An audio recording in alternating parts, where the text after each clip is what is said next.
So, Darren, obviously, a lot of people right now are struggling. How did you even come up with the idea that food and 100 meals that you wanted to donate was the plan of attack for you? Well, it's actually something I've wanted to do for a long time. Like in high school, I volunteered at homeless shelters and donating clothes and things like that. So it's something I've kind of always done. But I got in contact with Glenn Allen Hill Jr. Our parents are close, and him and I are pretty close. And I saw he donated some meals, so I just contacted him and asked, how do I join also? And that's how it came about. It's interesting because I've seen other Cal student athletes Referees. also, doing the same exact thing you're doing. Elijah Hicks with the football team, he started a whole campaign for Feeding America, which is where you donated the meals as well. And I know Chase Garbers has been doing some different stuff to raise support. So, I mean, have you had other people reach out to offer support? Is it kind of a Cal community thing, or what has that process been like as you've seen your fellow Bears step up as well? Yeah. I Chase and I have a pretty close friendship. We shared a few classes together as freshmen, so I've known him for a while, and just everybody has the same idea of helping someone, but there's so many different ways. So it's more about the thought that counts more than which particular um, donation you give. Darren, I'm fascinated by not only your action, but something you had just said about volunteering even at a young age. I think Mhm. obviously everyone knows who your dad is and what he's Yep. done at the Yep. major league level, but not every kid goes and volunteers when they're young. So the Mhm. impact that your parents have had on you, can you just explain that path that they put you on at an early age? Oh, for sure. I mean, ever since I was, 4 or 5, where I was old enough to kind of remember and process things, my dad's just been a natural giver.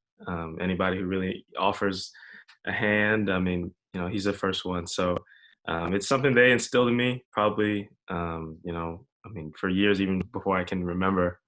Um, but it's kind of something that, comes from the heart. um, my favorite athlete is LeBron James, and he uses his platform probably better than anybody we've ever seen. So just whenever I can help someone, it's a positive thing. Darren, what has your dad's advice been to you? Not just as a baseball player, but as a son through all this. Just probably just always working hard. It's kind of just like some things are out of your control.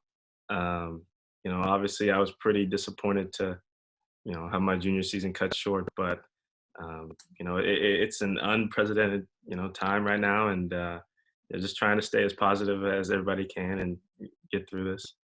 Yeah, your dad, Dusty Baker, obviously, I think all of us kind of grew up either watching him, in the dugouts as a manager, and the impact that he's had on the game of baseball is really significant. Obviously, had clearly an impact on you. What was his reaction, and really the reaction of other people? I mean, this is a really unique situation for you, where you're seeing a college kid going and trying to help others. I would imagine that on social media, as you posted what you were doing, people have just not only congratulated you, but hopefully also got involved. Yeah, I mean that was the big thing. I originally wasn't going to post that I donated because I didn't want it's not about letting people know that you did it. It's actually doing the action.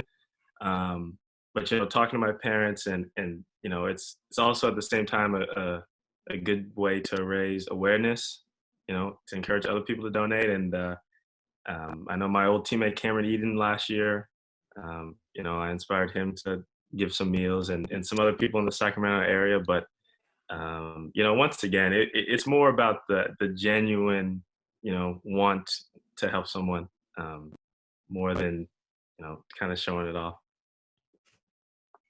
Yeah, well, speaking of helping people, obviously there's that aspect of it, and I think also people need to remember that in this time, there's you can help somebody by putting a smile on their face. And there was a tweet that you sent out a few days ago that definitely put a smile on my face. You said that you played your walk-up song on the way to the fridge just to remember what it felt like to go back and take a seat. So I've got a Yeah. lot of questions about that. First of all, what is your walk-up song? It was Hail Mary by Tupac. So Love that. Okay. yeah. And what the thing is, though, you said, I mean, it was kind of like a humble tweet, right? You were leading the team in hits when the season ended. You don't know what it's like to go back and take a seat after walking up. If you play baseball long enough, you'll feel it plenty of times.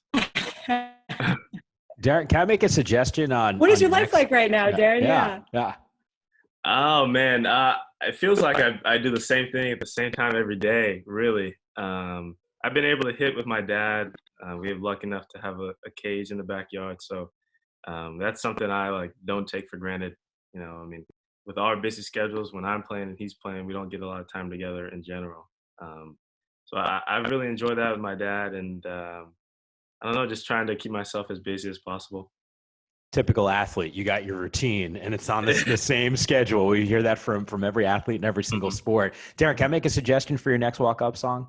Yeah, sure. I'm throwing it out there because you went Tupac, Yeah. which I'm actually surprised with because he's obviously stood the test of time. But if you go back even a little bit further, and you're too young for this, but your dad might be able to shed some light for you. The group Salt and Pepper. Do you know them? Yes. I think you should go. What a man! That, like, if I had your athletic skill, that's what would be my walk-up song.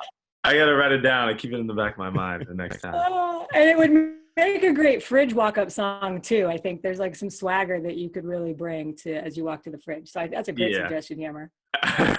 Just trying to bring some humor, just think about that. Everybody mood. Yeah, I mean, when you become a Major League Baseball player, I mean, just think about how many fans will love you just from that perspective alone. Like you're going to be like a legend as a rookie. It's going to be absolutely tremendous. So, I ask kind of the plans right now because Ash and I were talking about it. You obviously have the ability to be a next level player. Where's your mindset right now with regard to that decision? Obviously that's probably every college baseball player. I mean, their dream is to play professional baseball, but I'm trying not to think too far in the past, not stress myself out right now.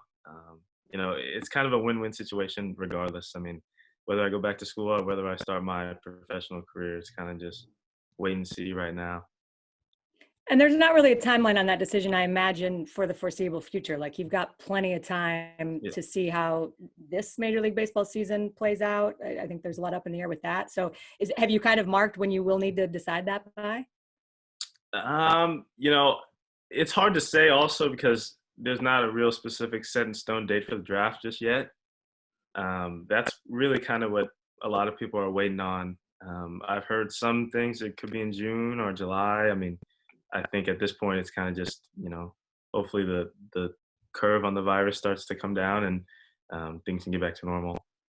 Darren, I don't want to get too personal, but I have to know the answer to this question because Ash and I have been really fortunate over the years to work with a lot of our analysts who have kids and have been pro athletes or coaches or managers, depending on their particular sport. And they always say, hey, my kid never wants to listen to me. Don McClain is a great example of that. He's the all-time leading scorer in the history of this conference. And he said, hey, it's sometimes hard to get my kid to listen to me. Your dad had so much success. Do you listen to him at all when he gives you advice? He's probably the person that I lean on the most. They might disagree with different things like doing the dishes or like my laundry and things like that. He might say I might not listen, but when it comes to baseball, it's kind of like, I'm looking in a mirror. We're kind of just on the same page, and he knows my swing probably better than I do. So, I mean, if there's anybody who can give me some real advice, it'd be him. Darren, I'm one of 4 kids, and every now and then to keep my dad humble, we play this game called "What's the advice that Dad is giving you that you're currently not taking?" Mm-hmm. So could you answer that? Like, has he given you some advice non-baseball that you're currently saying, "Thanks, Pops, I'm good"? He gives me some advice on like hunting and like that's kind of his lane. I have my license, but getting up real early and I don't know. I don't think that's for me, but he's the real outdoorsman. I kind of stay inside to myself. I love it. We appreciate you, Darren. Yep. Thanks so much for the time, and stay safe, stay positive. We'll catch up with you soon. Thanks for having me. Go Bears.